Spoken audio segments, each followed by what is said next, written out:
Hey guys, this is Kirob speaking, and in today's episode of Great Engineer, Terrible Driver, we are going to design a 1985 heavy utility vehicle in automation and hot lap it in BeamNG.drive on the automation test track. What driver score will I achieve today? We shall find out. Oh yes, here we are, 1985, and oh that should be pretty easy. So we can either go for the heavy utility or for the ultra heavy utility.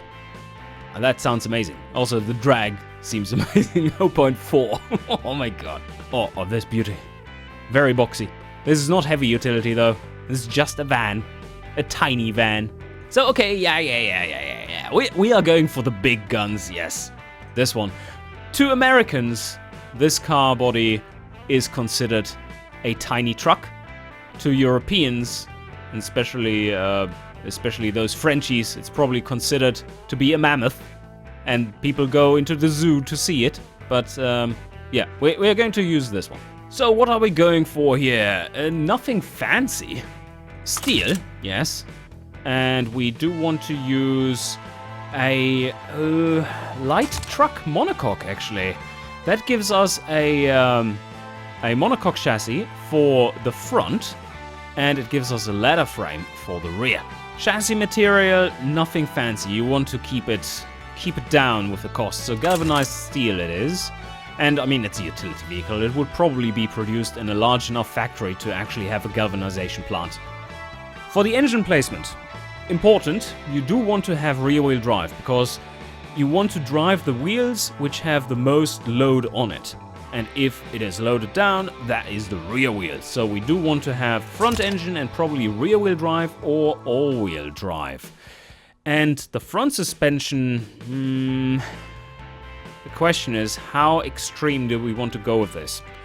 So my thought here, this is also a benefit of actually going with the light truck monocoque, is that light truck monocoque can have this selection while ladder frame can only have double wishbone if you want to go with independent suspension.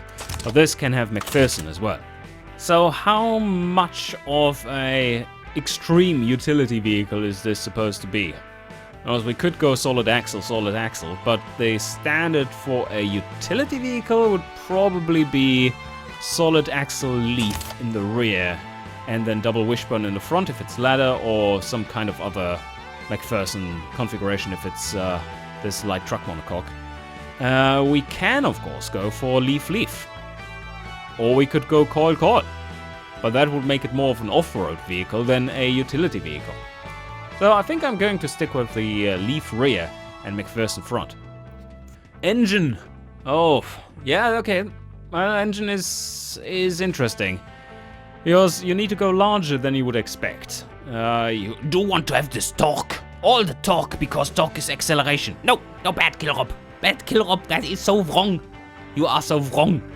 If you have not seen the video, I have made a video explaining acceleration and torque and power and how they are related on the automation channel. Just search the automation channel for power and torque and you will find that video. It is excellent. I go through all the derivations and stuff. For those who don't know, I am a physicist. I have a PhD in nuclear physics. And that video has triggered a lot of people.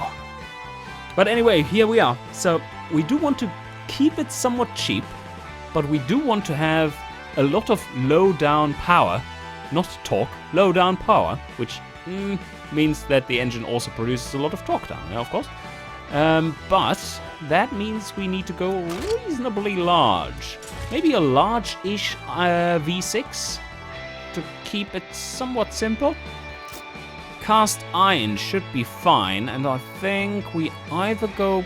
Oh, it's 1985. Pushrod, really? I mean, we're not going to rev this thing high, so why not? Yeah. How large? Maybe a 4.5 liter.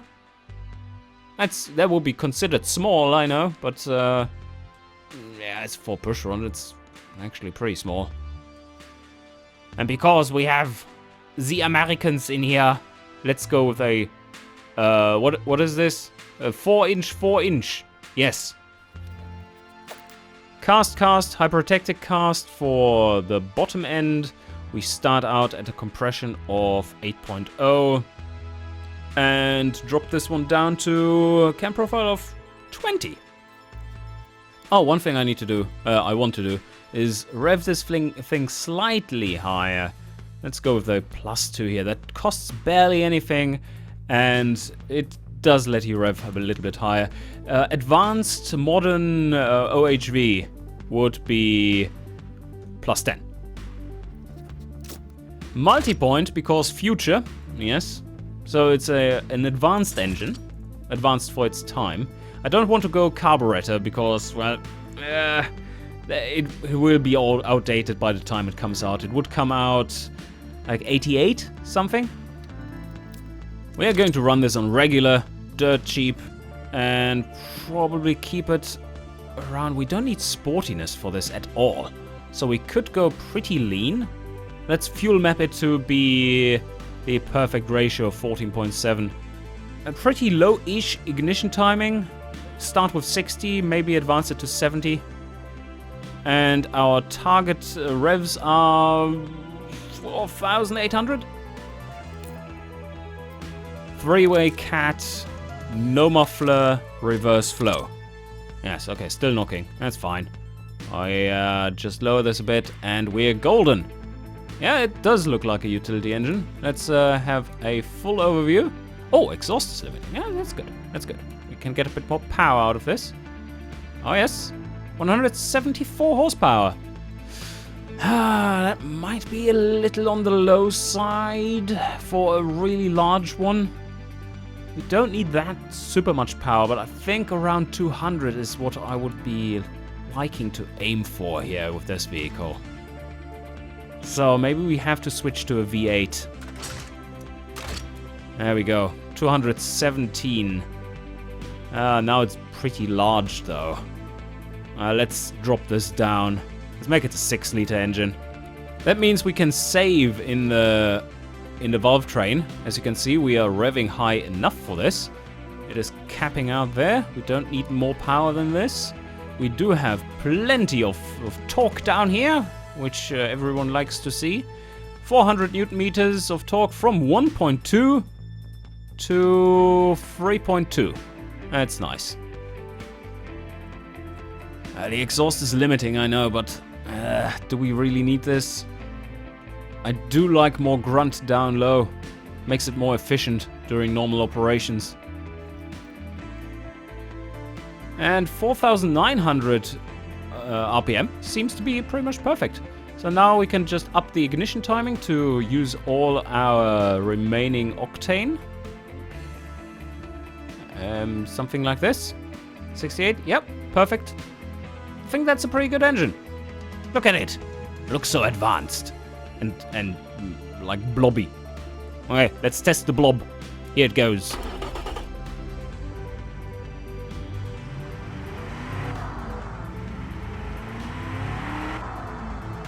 Yeah, sounds good. We won't see any exhaust glow on this one for a while. So which beast do we want to build? Well, it is heavy utility. Heavy utility is not family utility, which this one is more compatible to. Let's pick this one. Let's pick this pickup, yes. And why would you need a large passenger cabin? But we do need a bed that is longer than the longest road in Australia. Here we go. Ah, come on, my mouse is giving up. My right mouse button is being buggy. Holy shit! You can install a bathtub in there for the driver if you want to. We're not going to do that. All the load capacity, please. What the fuck is this? Well, it is the perfect heavy utility vehicle. You can transport about 15 elephants. And of course, colors and all that good stuff we are going to do later on. Now for the drive type. Maybe we start out with just simple rear wheel drive. And automatics do help. They do help these utility vehicles because it makes it easier to get started with them. In a manual, you like burn up the clutch and shit. Well, if you're the average driver, but I'm the terrible driver, so I need the advanced automatic because it's against advanced terribleness. This thing supposedly is going 187, so what comes to mind here is that we actually need to limit the engine. It's also a good reason to, or not the engine, the car. This is also a good reason to go with modern ECU-driven fuel systems, because that allows you to have the speed limiter option. So I'm just going to limit this down to 160 or something. And why would you do that, you ask? Well, you don't have to pay for tires that can take that speed. And if you're talking tires that large, that would be quite a price on those. Differential. Oh, interesting, yes. I think here we go for the manual locker option. Because for the most part you won't have any troubles, but if you're in trouble, then you have the ultimate machine against that trouble. And manual locker would mean you can lock the rear diff in this case if you only have rear wheel drive. We could also go for longitudinal 4x4, which is rear wheel drive at all times, apart from when you need the 4-wheel drive. And manual locker, that combination should give us pretty good off-road. So maybe invest into this. Sounds good to me. But that means we also do need quite a bit more spacing here. First gear going to 44 kilometers an hour. Radial tires it is. Yeah, no cross plies, even though they have an advantage when it comes to load capacity. Don't quite need that. And we don't put the chunky off-roads on because this is a heavy utility vehicle. It's supposed to be somewhat compatible to some very light off-roading, but not the heavy stuff. So not chunky off-roads, but rather hard long life. And the hard long life tires do add load capacity as well. You can see that here compared to the medium tires. They do have a lot higher load. This is in kilos, 1,727. Now, how large can the wheels get? Probably pretty massive. Holy shit. Yes. Balloon tires. What? That's a profile of 125. maybe that's a bit overboard. Let's go with 900 tires. And I'm aiming for something like profile 100. Yeah, this looks about right. So what is our rating? 133B? That's a lot of weight we can put on there, yes. So how much was it? We can... Wow. Wow.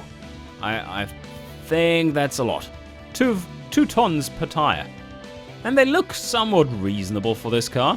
I mean, they're sticking out at the side. That's not good. So, let's make it a bit wider. Yeah, that's better. Wider there too. Now they fit. Combined costs, 336. They are dirt cheap too. That's awesome. Now for the brakes. Oh, this is interesting. A vehicle like this, loaded to the brim, going downhill. Have fun. Drums. That would be fantastic. No. We do need vented discs, but we don't need many pistons, we just need size. We need to soak that heat. Maybe we actually need a 2-piston setup. Probably, yeah. 300, so put on some supercar brakes there for this setup, and you should be good. Pad type, interestingly enough, probably around the 50 region. A family car or a comfort car would be around 25 to 35. A sports car would be around 50. A more serious sports car, like supercar or something, would be around 80, and only a hypercar might approach 90 or something, depending on how much problems they have. But so with this one, we're just going with 50 to start. Do we want to install an off-road skid tray? Probably not. I don't know if this is necessary for a car like this, but it doesn't really hurt. Costs another $100 to install this and adds 30 kilo to the weight. 30 kilos is not much, considering that this thing will weigh... how much will it weigh? It's 1985 only, so it's not that... doesn't have to be that safe and super bulky. Maybe 2.1 tons or something? Oh, cooling airflow though. I think here we're going with something pretty high. 85? Yeah, okay. 2 seats, yes. Interior... basic? Is that a good choice? Probably is. And basic 8-track. Yeah! No 8-track again. Power steering. Yeah, we do need power steering here, but we don't care about sportiness. So, can go with just standard hydraulic. ABS? Yep. And standard 80 safety? Oh, now the springs. Something like this definitely needs progressive springs, because otherwise you don't have the load capacity for any reasonable spring rates. Reasonably comfortable spring rates, I should say. And gas mono or twin tube? Let's go with gas mono, we can afford this. It's not that much engineering time. Oh, it's already pretty well set up the way it is. And holy, yes! Rob, what a beautiful design. Out of the box, we are scoring 187 with this one. That was some plenty good choices. Now, utility tune. Oh, it was... Oh, it made it worse. Okay. Probably because it killed the load capacity. Oh, no, wait a second. I think I know why that is. Oh, shit! This is hypercar roll angle. What the fuck is going on? Sway bars, out of here. Out of here. Go away. Yeah, ratings are going up. Can we run without? Oh, 8 degrees of roll. Well, you know what's happening here is that because we had so much sway bars on and no roll angle, that was absolute garbage for off-road rating. And now we have pushed that one up immensely. And they do care a bit about off-road, I believe. Where is it? 12.4%. Yeah, no, that is important. So, that should be it, yeah. And they do care about the capacity too. Yeah, I made that so that you actually have to build pretty large engines for this demographic. Yeah, makes sense. But now for the damper setup, that is terrible. Terrible damper setup. The ride frequencies are fine. Let's see if we have them like this. They are still okay. If we have it like this... Oh my god. If you dislike someone, like your mother-in-law or someone, right? So you just put her on a nice sofa on the tray. That is a ride frequency which will make people seasick like crazy. You know, we vomit all over the tray, but fortunately the designers of this vehicle have made sure that it is washable. Yes, best thing ever. And this ride height looks as a number pretty high, but not in the context of this body. This is all good stuff. So no sway bars. And we currently don't have any camber running. Well, we can't have camber in the rear because of solid axle, of course. But the front could have some camber if we need to fine-tune things. I would like to get the drivability down onto the blue line. Hey, they like something like this. Cool. This is all done. I do want to have as little camber as possible overall, because that one increases servicing costs. And people who drive heavy utility vehicles don't really like servicing their vehicles. So that's going through tires like crazy. And thus, they take it to the track and race around it. Makes perfect sense. But let's check out the markets. Well, that's looking good. We're so spot on. It's almost disgusting. Let's pin this one. And not that it will ever move from the top of the list anyway. So, fine-tuning. Let's do some fine-tuning, if necessary. We do have crazy amounts of wheel spin because of our low gearing and 200 horsepower. So, my question here actually is, would we benefit from a lower spacing? No. They do need it for utility. They don't push that throttle down to the floor anyway. So plenty of power to pull uphill. Oh, that's an interesting thing, yeah. The chunky off-road tires actually give it higher score because of the 12% rating towards off-road capability.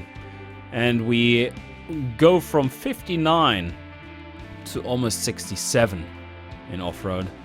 So maybe they do want a chunky off-roaders. And the rest of the car is completely compatible to that, so I don't see why not. It just means that we get even more wheel spin. For the brakes, we are almost doing well. I think we can go a little larger still. And by a little, I mean max it out. Because look at that, 210 in heavy utility. And we still have some brake fade in the utility rating. Can we get rid of that by going with pad types beyond good and evil? 65, yeah. And now we have no brake fade left and they still love it. So rear brakes are good, front brakes will lock up first. As you can see, that's all decent, all decent. I think we agree that this is a superb build. And the only thing we could do is like put this one up even more. Put more towards the rear. I think I want to have 220. 220 rating, that is a solid number. Yeah, let's go with it. And they actually like to have it even more cooled for all those pullings up the hill. So let's go with full cooling. 225. Oh yeah. Standard? Do they like standard better? Probably not. Nope. And do they like non-entertainment better? I doubt it. Oh, they actually do. They don't care about entertainment. Let's see. They care about entertainment to 3.3% and 1.8%. Yeah, that prestige rating, yo, not very important here. And a bit, a bit stiffer suspension in the rear gives us 230. We have arrived at a nice round number once again. Okay, but then I say now we are happy with this. Look at these scores. That's awesome. So now the time has come to actually design this thing. Uh-oh. Kilrob designing a heavy utility vehicle.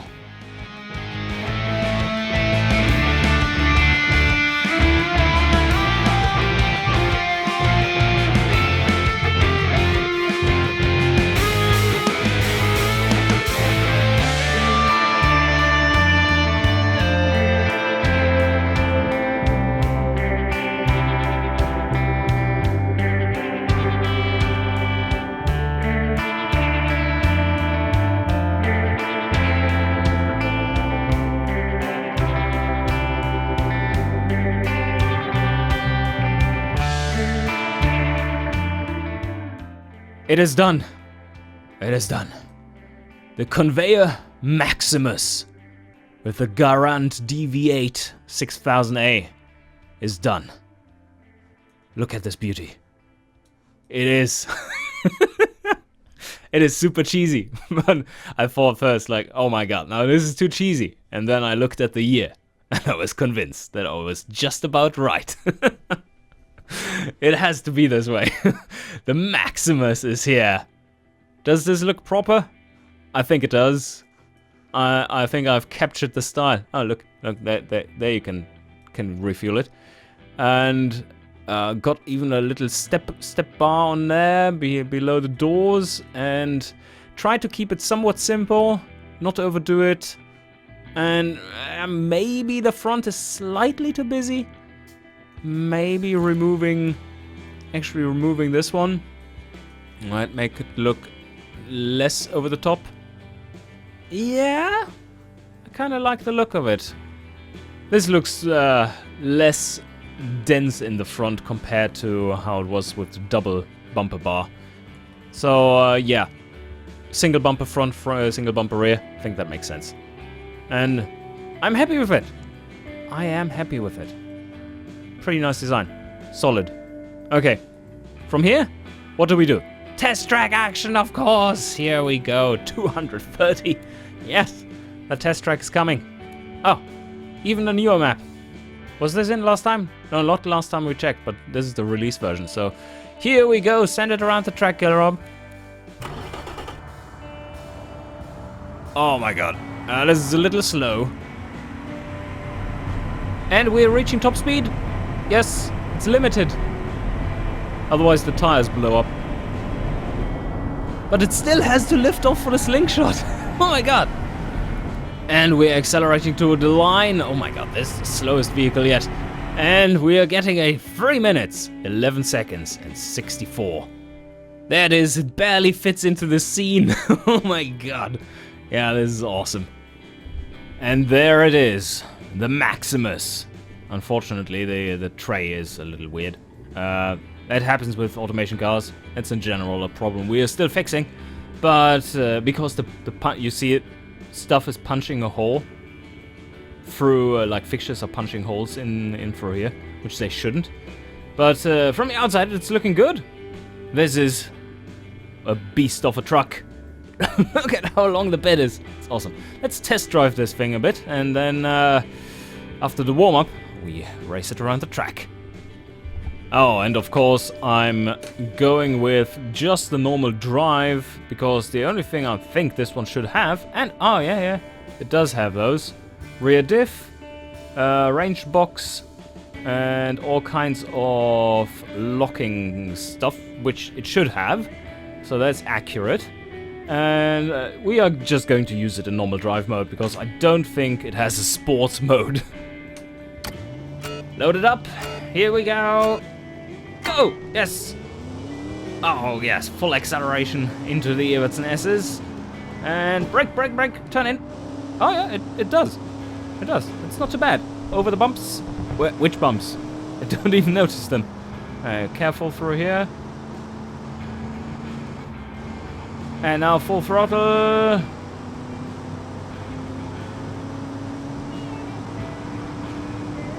And can we just lift off for Brian's Bend? There. Careful, careful, careful. Yes! And full braking.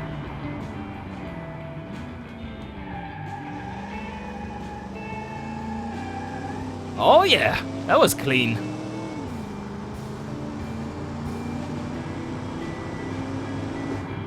Maybe something like 80 through here. No, 70 it is. Full throttle, come on, accelerate. Oh, perfect.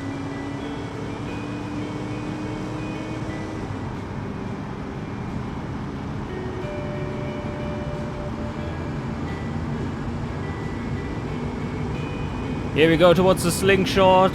Full throttle, 162. Can we do it?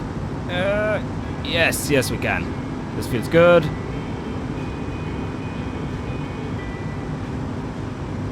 And Bavarian Bend, oh no.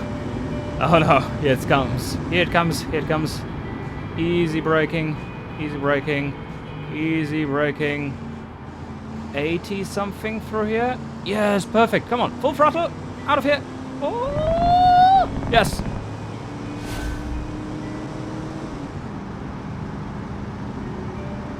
And 100. Brake, brake, brake, brake, brake, brake, brake, brake, brake, brake, brake. Oh yeah, okay, that was good. Our brakes are really nice. Oh, that was a little too much, but dirt, we don't care about dirt.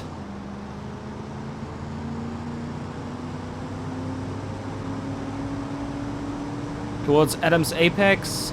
Difficult in the brake zone, but we're not very fast, so it should be good. There, yeah, 70 something. Turn, turn baby, turn. Oh, full throttle.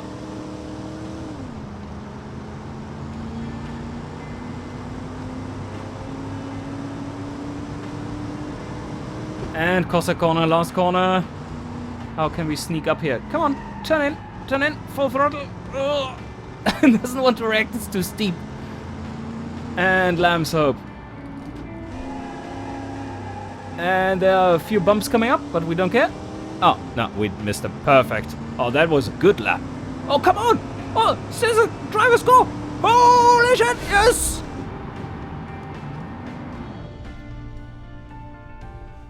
And we did it. in 2:55.25. And here we are back in automation with the track times, the Maximus. Just shy of 2 tons. It has a 0 to 100 just over 11 seconds. So pretty fast for a car like this. And well, it's in the 80s, right? So it doesn't have to have much safety. Also, it just like completely crushes anyone who wants to collide with it. So we don't care. It's the Maximus. So the results are in 3 minutes 11:64 in automation and 2 minutes 55:25 in BeamNG. And that gives us a driver score of 109.3! Oh yes, we did it. The first 100 in the series. But somehow that felt a little bit like cheating, because this actually drove really well. I would say you should try it out, because this was pretty awesome. What a great car, the Maximus. And of course, you can try it out by just going down in the description below and downloading the .car file, importing that to automation, exporting to BeamNG, and drive to your liking. Alright guys, hope you enjoyed, and see you guys next time.